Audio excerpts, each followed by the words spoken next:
எல்லாருக்கும் வணக்கம். இன்றைக்கி பார்த்திங்கன்னா,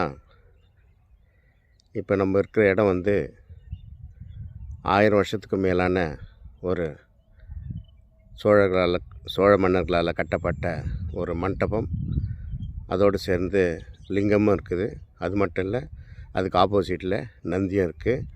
அந்த காலத்தில் சோழ மன்னர்கள் வந்து இந்த மாதிரி சில இடங்களில் அவங்க போகிற இடமெல்லாம் கோயில்கள் அமைக்கிறது, இந்த மாதிரி மண்டபம் அமைக்கிறது, அவங்க ஈஸ்வரனை வழிபட்டுக்கிறாங்கன்றதை காட்டுற வகையில் அவங்க இருக்கிற இடமெல்லாம் இது போன்ற மண்டபமும் கோயிலும் கட்டியிருக்கிறாங்க.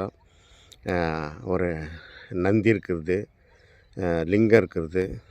இதெல்லாம் வந்து அவங்களுடைய வழிபாட்டு முறையாக இருந்திருக்குது.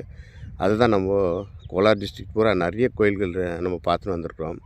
அதுபோல் இந்த ஒரு மண்டபமும் நம்ம கேஜிஎஃப்பில் இருக்கிறது வந்து ஒரு பெரிய பொக்கிஷமாக இதை நடத்தணும்.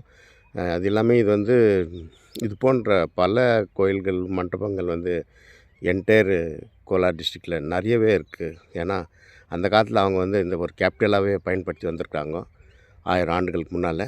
உதாரணமாக நம்ம கேஜிஎஃப்பில் சோமேஸ்வர டெம்பிள், ஈஸ்வரன் டெம்பிள், உத்தண்டியம்மன் டெம்பிள், இது போன்ற நம்ம நிறைய பழக்கோயில்களை பார்க்குறோம். இதெல்லாம் 1000 வருஷங்களில் கடந்த ஒரு கோயிலாக இருக்கிறது.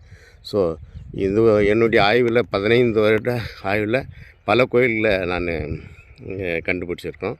அந்த மாதிரி இந்த கோயிலை கூட இந்த மண்டபத்தை கூட இன்றைக்கி நம்ம பார்த்துருக்கோம்.